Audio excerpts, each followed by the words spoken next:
บ่มีค่าข้าพเจ้าอธิบายได้ท่านประธานเนื่องจากว่าเฮาใช้หลายสกุลเพราะฉะนั้นบ่มีเงินกีบข่อยก็ใช้เงินตาได้เฮาบ่ได้ผิดกฎหมายแม่นต่อเนาะใช้เงินตาเงินบาทเงินดอลลาร์อยู่ในตลาดบ่ได้ผิดกฎหมายนี่แหละคือเป็นหยังเงินกีบเฮาบ่มีค่าเพราะเฮาบ่ได้ใช้เงินกีบสกุลเดียวและเฮาบ่สามารถควบคุมได้ส่วนที่ต้องใช้เงินกีบข้าพเจ้าสีแห่งหอมสมบัติสมศิษย์แห่งศาสตร์ประจำเขตเลือกตั้ง14ขอต่างนามหมู่คณะมีความเห็นในภาพรวมของการจัดตั้งปฏิบัติแผนพัฒนาเศรษฐกิจสังคมส่วนการประกอบความเห็นในโครงเขตต่างๆนั้นก็ได้มีการแบ่งงานกันเป็นที่เรียบร้อยแล้วต่อภาพรวมของการปฏิบัติแผนพัฒนาเศรษฐกิจสังคมนี้6เดือนต้นก็สังเกตเห็นว่าอยู่ท้องถิ่น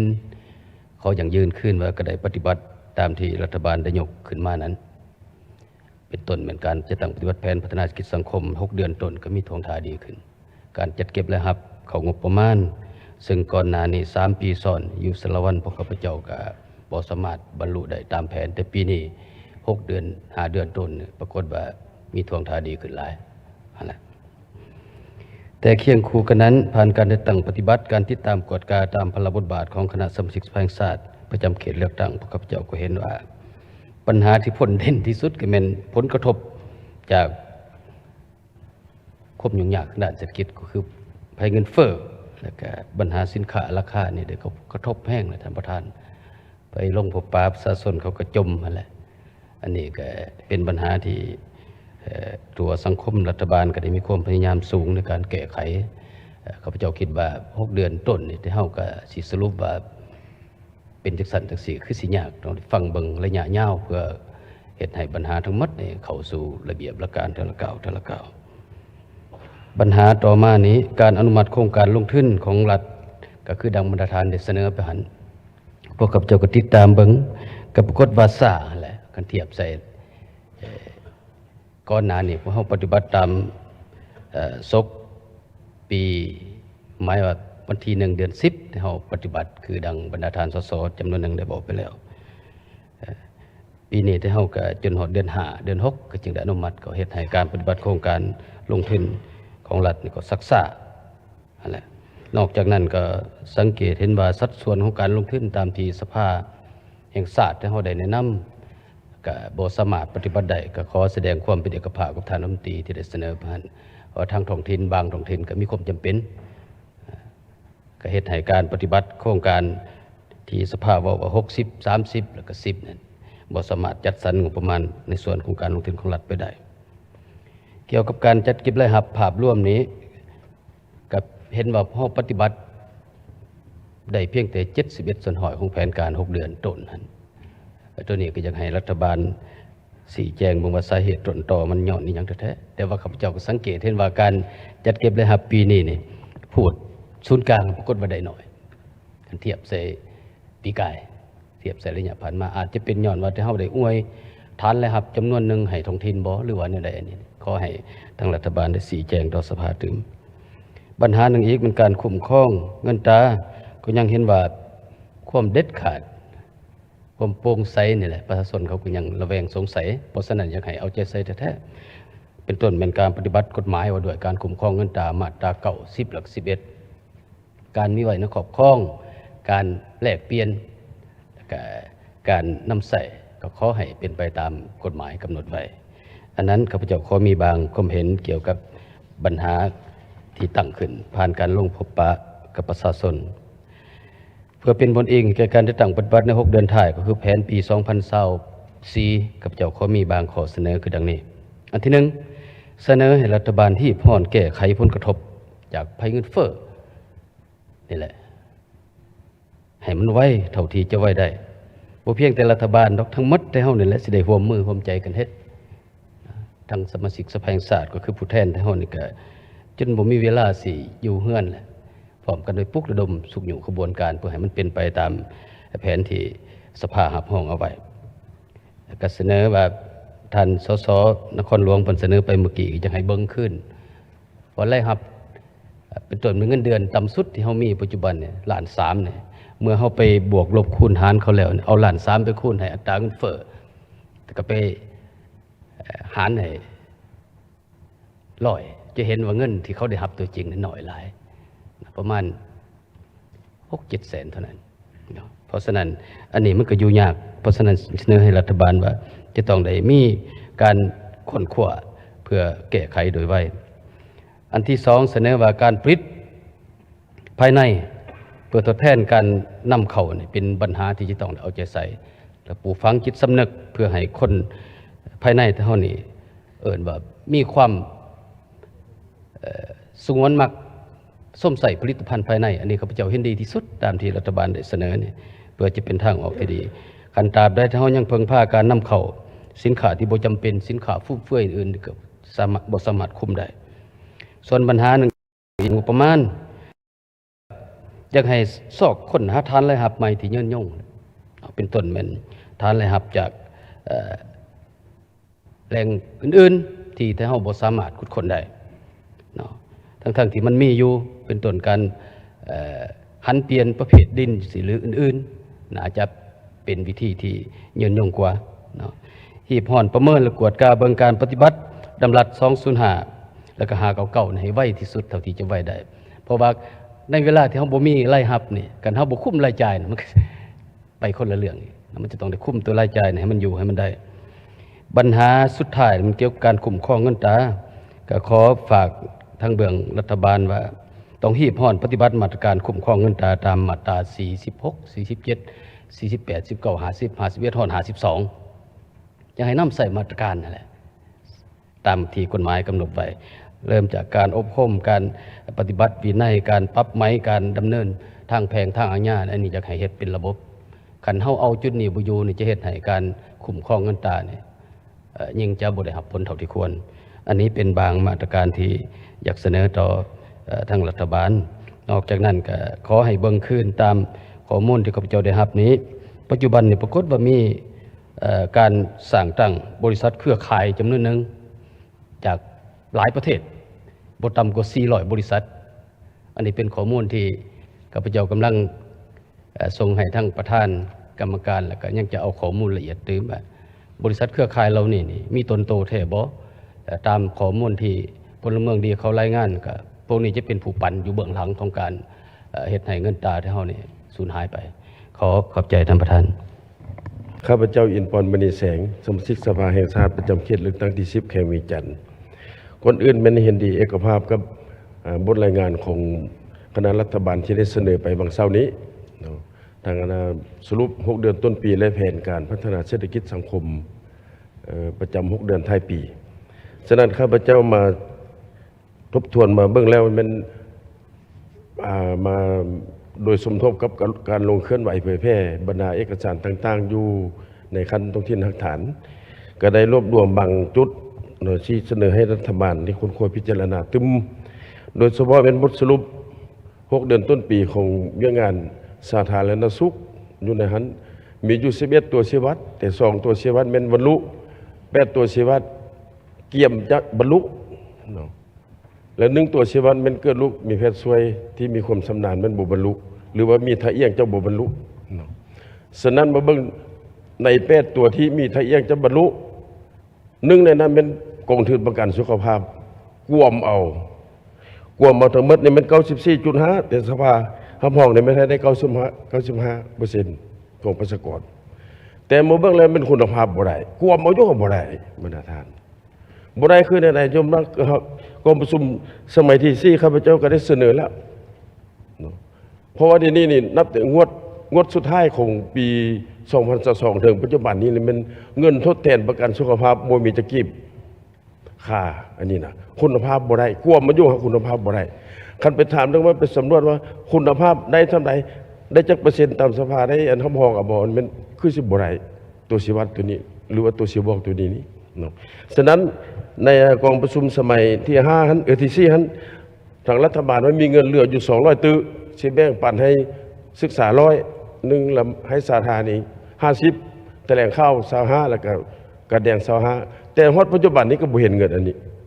สิไปทดแทนสิไปใช้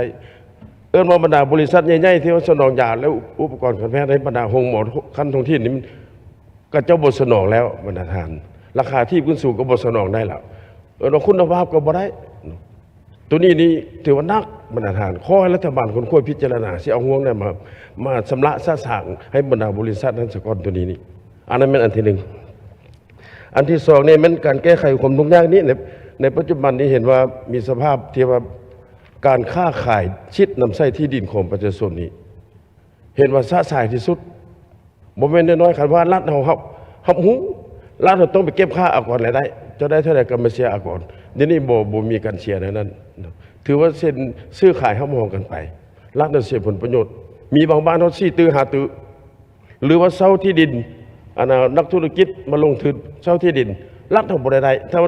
เกิดเรื่องเกิดอันน่ะข้อขัดแย้งต่างๆมาเสนอให้รัฐเฮาไปแก้อันนี้เห็นว่ายังซ่าสายอยู่เด้คันรัฐเฮาเอาได้ตัวนี้ก็เป็นเงินเป็นคำคือกันตัวนี้นี่เนาะอันนั้นมันเกี่ยวกับที่ดินแล้วมื้อนี้อยากให้รัฐบาลนี้เฮ็ดจังได๋โฆษณาปลุกระดมให้ชุมชนมีส่วนร่วมในการแก้ไขสถานการณ์ทางด้านเศรษฐกิจช่วยรัฐบาลในปัจจุบันนี้ก็คือที่หลังพันมาก็เฮ็ดอยู่แต่ว่ายังบ่ทันกว้างขวางให้สวมใส่ผลิตภัณฑ์ภายในโดยเฉพาะเป็นกลุ่มแม่หญิงหรือว่ากลุ่มชุมชนแรงงานต่างๆที่แผนกแรงงานสวัสดิการเอามาฝึกอบรมหรือว่าองค์การสากลหรือว่าสมาคมต่างๆมาฝึกอบรมเป็นกลุ่มแล้วมีความรู้ความสามารถแล้ว แต่เฮาบ่สวมใส่ข้าพเจ้าได้ไปเมืองแม่ไปถามว่าอยู่บ้านท่านนี้สะพานแม่หญิงเขาเฮ็ดอีหยังไปอบรมจะยิบมาก็บ่มีผู้ใช้เดี๋ยวนี้จิตใจของกระเจ้าเลยมันว่าในปีนึงน่ะซกเฮียนกระเจ้าเปิดการเฮียนอันการเฮียนไม่นุ่งเครื่องขาวนะขอให้นำใส่กุ้มอันนั้นได้บ่เขาขอเสนออันนี้เอาเครื่องบนอื่นมาสร้างเข้ามาทีนี้กุ้มนั้นเขาสามารถให้ได้เขาสิโฮมกันเป็นกุ้มมาแล้วมันเอาไปตัดเป็นเย็บแล้วก็โฮเอามาขายซะหน่อยบ่จะเป็นทั้งงานปานใดก็ได้ข้าพเจ้าคิดว่า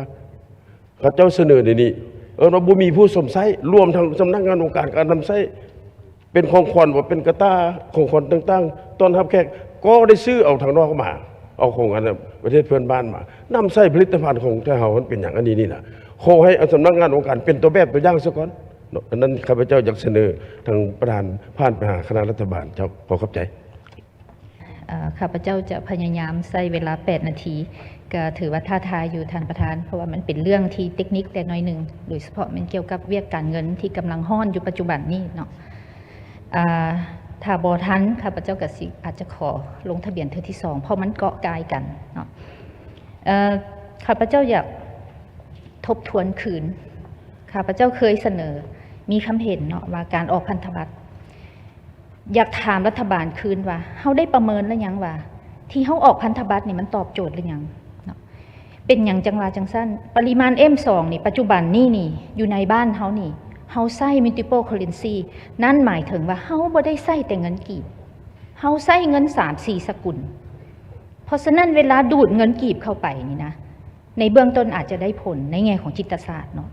แต่หลังจากนั้นเฮามาใช้เกมเก่ามันบ่ได้ท่านประธานเนื่องจากว่าในทัศนะข้าพเจ้าก็บ่ได้บอกว่าไผผิดหรือไผถูกอันนี้มันต้องตั้งทีมมาดีเบตกันเนาะว่าการแก้ไขปัญหานี้เฮาอยากเสนอแบบนี้ทางภาคธุรกิจเฮาต่างหน้าสภาการค้าสมาคมธนาคารต่างๆเฮามาระดมสมองกันตอนนี้นี่ข้าพเจ้าคิดว่าแม่นแก้เกมบ่แม่นแก้ทฤษฎีเพราะว่าเฮาบ่ได้เฮ็ดตามเกมเฮาบ่ได้เฮ็ดตามทฤษฎีระบบกฎหมายเฮาก็บ่ได้ไปตามเนาะอันนี้เป็นตัวนึงที่ข้าพเจ้าอยากตั้งข้อสังเกตเนาะว่าปริมาณ M2 ดูดเข้าไปคนฝากเงินกีบอยู่ธนาคารก็ต้องโยกเงินจากธนาคารไปหาซื้อพันธบัตรพอมันได้หลายกว่าเนาะฉะนั้นเฮ็ดให้ระบบเงินกีบอยู่ในระบบธนาคารขาดบัดนี้ตั้งคำถามว่าเป็นหยังขาดแล้วเป็นหยังเงินกีบบ่มีค่าเห็นบ่เพราะมันดีมานด์ซัพพลายมีแต่อ้างแต่ตัวนี้แต่ในความจริงเป็นหยังจังบ่มีค่าข้าพเจ้าอธิบายได้ท่านประธานเนื่องจากว่าเฮาใช้หลายสกุลเพราะฉะนั้นบ่มีเงินกีบค่อยก็ใช้เงินตาได้เฮาบ่ได้ผิดกฎหมายแม่นต่อเนาะใช้เงินตาเงินบาทเงินดอลลาร์อยู่ในตลาดบ่ได้ผิดกฎหมายนี่แหละคือเป็นหยังเงินกีบเฮาบ่มีค่าเพราะเฮาบ่ได้ใช้เงินกีบสกุลเดียวและเฮาบ่สามารถควบคุมได้ส่วนที่ต้องใช้เงินกีบแม้กระทั่งมีใบแจ้งการตัวออกมาให้เก็บค่าไฟฟ้าเป็นเงินตาอีกนั่นแม่นกำลังส่วนโตค่ะพระเจ้าคิดว่าเฮาทำลายสกุลเงินเฮาเองเฮาแห่งเอาเงินกีบบ่ทุกคนต้องการเงินกีบเนาะอันนี้แม่นอยากตั้งข้อสังเกตในการดูด M2 ที่เป็นสกุลเงินกีบแ แต่ยั่งยืนว่าสกุลดอลลาร์หรือสกุลเงินตราต่างประเทศอยู่นอกระบบนี่หลายอีหลีเนาะยั่งยืนข้าพเจ้าก่อนมีคำเห็นข้าพเจ้าได้ยกหูหาบรรดาธนาคารที่อยู่ในเครือข่ายของบรรดาธนาคาร Commercial Bank ข้าเจ้าก็บอกว่าเงินตราหลายอีหลีอยู่นอกระบบเฮาสิเฮ็ดวิธีใดดึงเข้ามาเนาะอันนี้ต้องมานั่งล้มกันเนาะข้าพเจ้าก็บ่ได้บอกว่าคำเห็นถูกหรือผิดต้องมานั่งดีเบตกันแล้วใดก็ขอเสนอว่าให้มีการดีเบตกันท่านประธานว่าเฮาสิออกทางนี้มันมีผลกระทบหยังสิออกทางนี้มันมีผลกระทบหยังเนาะบ่แตกต่างหยังกับท่านสสท่านหนึ่งบอกว่ามันมีขบวนการที่ตั้งระบบปันเงินหรืออีหยังต่างๆตัวนี้ก็เป็นข้อมูลที่เฮาต้องเอามาคิดเอามางำเนาะเพราะว่า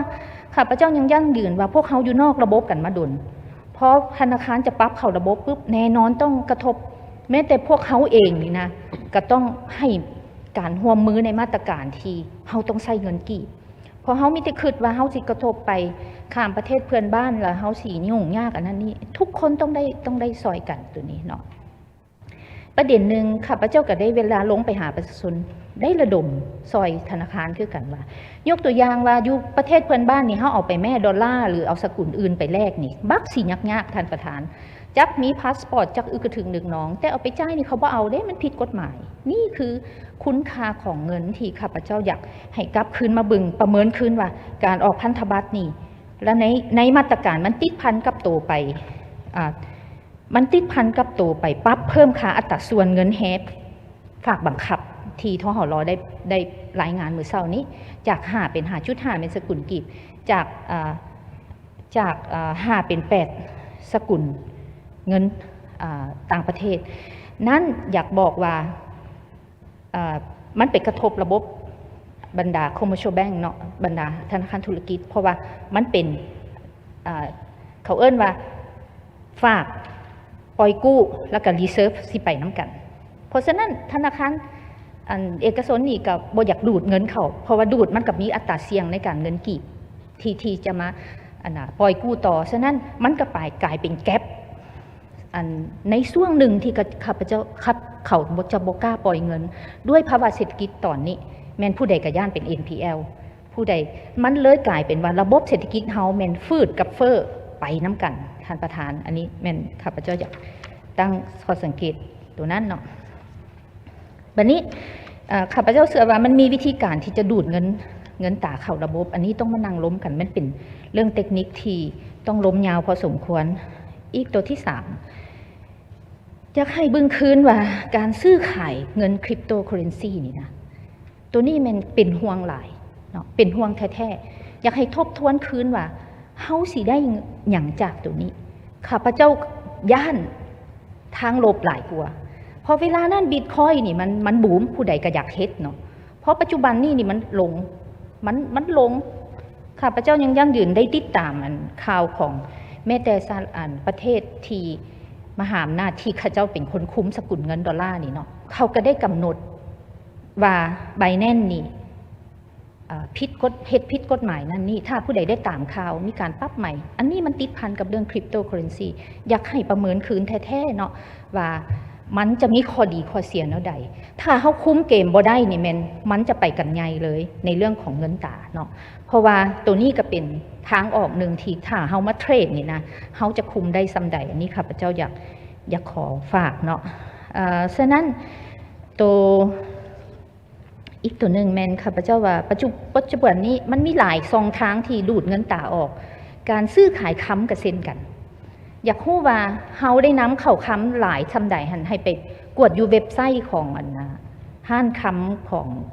อีกอย่างบริษัทอย่างซื้อข้าพเจ้าขออนุญาตชื่อบ่ได้สิส่งให้ดำหลังเนาะว่าการส่งค้ำเข้ามานี่หลายปานใดแล้วเงินตราเฮาก็ออกไปเท่านั้นมันสร้างเศรษฐกิจบ่อันนี้ก็เป็นการ exchange แบบอีกแบบหนึ่งเนาะบัดนี้ขอเสนอวิธีแก้ไขอยากให้อีกตัวหนึ่งเนาะแมนเวลาสิเบิด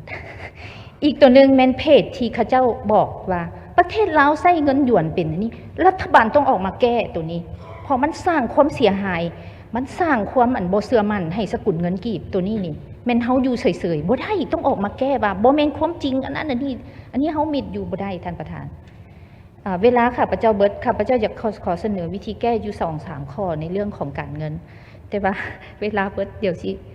ถ้าประธานต่อก็สิให้จบอีก2 ข้อแต่บ่ต่อข้าพเจ้าสิลง เห็นดี เสื้อที่ ต่อ 2 เรื่องนาทีหนึ่งได้บ่ โดยได้ นา เจ้า ทีหนึ่ง ขอเสนอนโยบายรถ EV รถไฟฟ้าเฮาผลิตไฟฟ้าได้เองเฮาเป็นการที่ส่งเสริมไฟฟ้าในประเทศฉะนั้นนโยบายที่รัฐบาลมีแล้วรถไฟฟ้านี่นะขอให้อัดเต็มๆเลยหมายความว่าเพื่อลดการนำเข้าน้ำมันแล้วสิเฮ็ดแนวใดนั่นเดียวมาล้มกันอันนี้บ่มีปัญหาเนาะมานั่งล้มกันในการลงทุนต่างๆค่ะพระเจ้ามั่นใจว่าอย่างน้อยมันก็ช่วยในเรื่องของการกดดันในเรื่องการใช้เงินตราสุดท้ายแม่นการส่งออกที่ได้นำเงินเข้าแต่ 30% นี่อยากให้แข็งแรงแท้ๆว่าสภาได้อนุมัติไปแล้วกฎหมายว่าด้วยการคุ้มครองเงินตราแมนเจ้าเซ็นสัญญาไปแล้วแต่สิให้อีกฝ่ายหนึ่งตายในเรื่องธุรกิจในโลกนี้เขาเจ้าบ่เฮ็ดท่านประธานเฮาเจรจาคืนได้โดยเฉพาะเจรจาบรรดาแห่ทาสบรรดาอันใดที่เฮาได้เปรียบมาล้มกันคอนเวิร์ตเป็นเงินกีบอีหยังก็ว่าไปเนาะอันนี้ขอบใจข้าพเจ้าบุญธรรมพุทธวงศาสมาชิกสภาแห่งชาติประจำเขตเลือกตั้งที่ 1 นครหลวงเวียงจันทร์ขออนุญาตตั้งหน้าให้คณะสมาชิกสภาแห่งชาติประจำเขตเลือกตั้งที่ 1ประกอบความเห็นต่อเวกงานของรัฐบาลก่อนอื่นขอแสดงความสมเสยต่อรัฐบาลที่ได้มีความตั้งหน้าพยายามในการนำพาขับเคลื่อนปฏิบัติแผนพัฒนาเศรษฐกิจสังคม6 เดือนต้นปี2023อย่างมี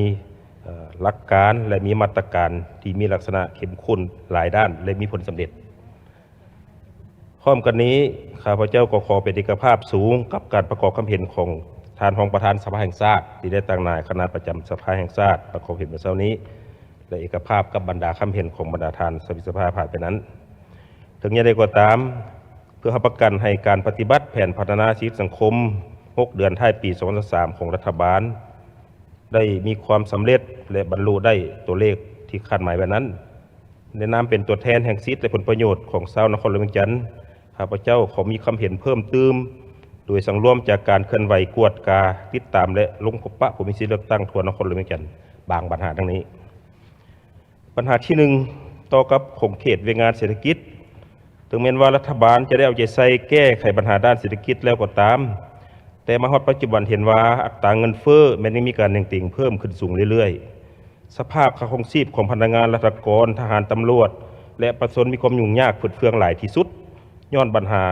ค่าเงินกีบอ่อนต้นทุนการผลิตสูงสินค้าในท้องตลาดก็สูงขึ้นเรื่อยๆน้ำมันมีการติ่งตลอด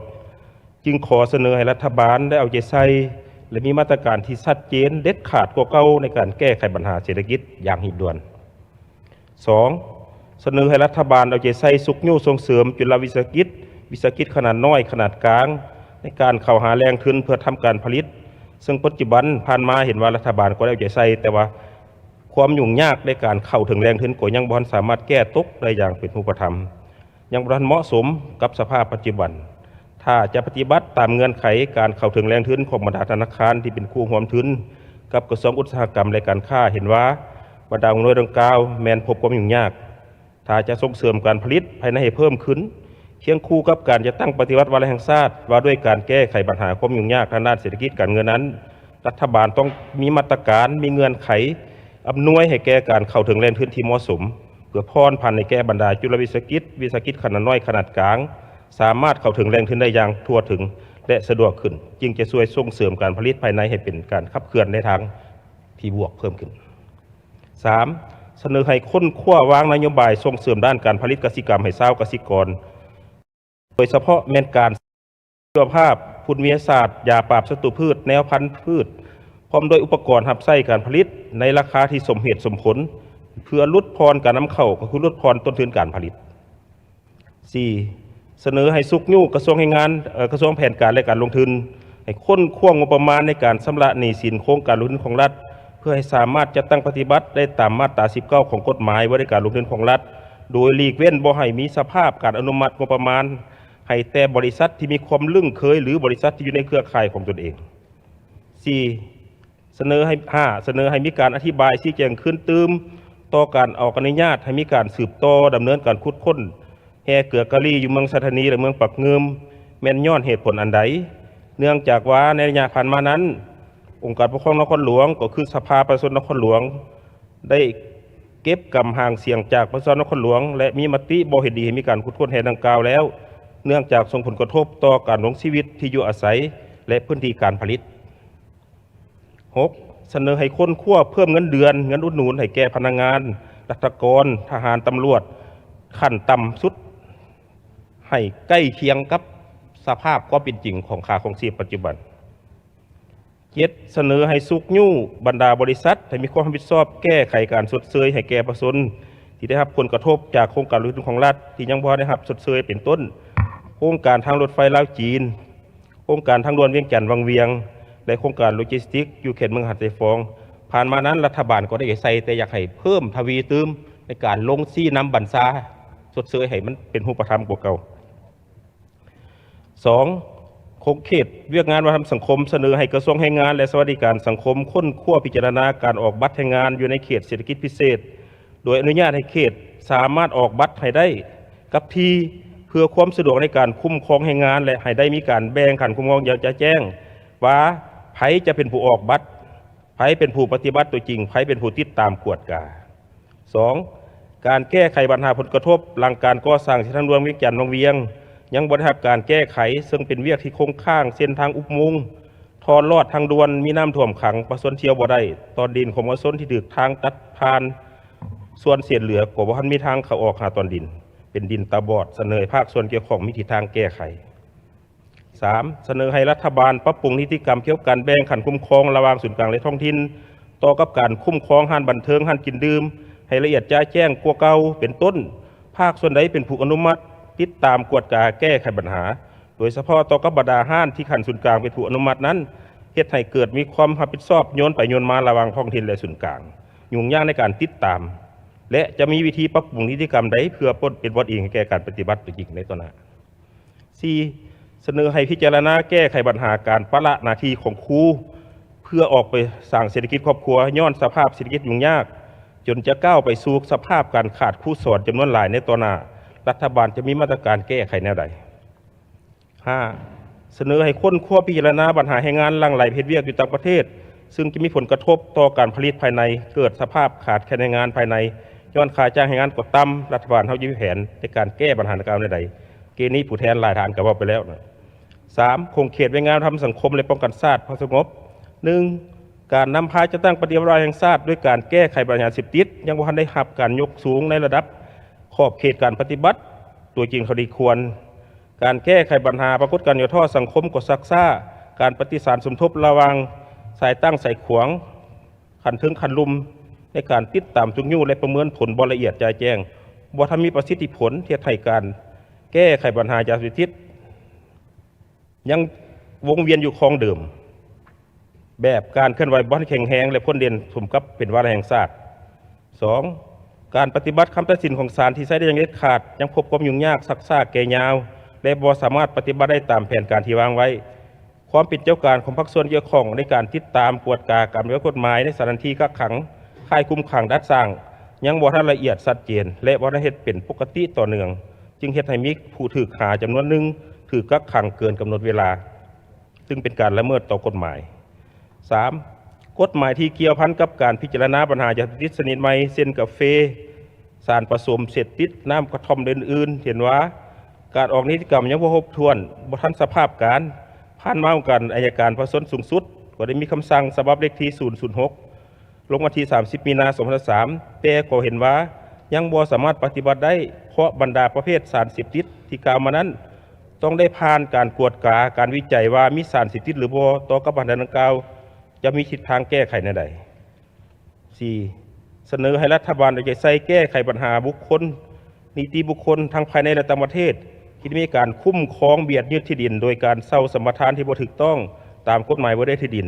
และบ่ไปตามแผนแม่บทของการจัดสรรซับซ้อนทรัพยากรธรรมชาติสิ่งแวดล้อมที่สภาแห่งชาติและสภาชนขันแขวงได้มองกันแล้วติดพันกับการแก้ไขการบุกรุกป่าสงวนแห่งชาติป่าสงวนภูพนังในขอบเขตชายแดนที่ติดกับ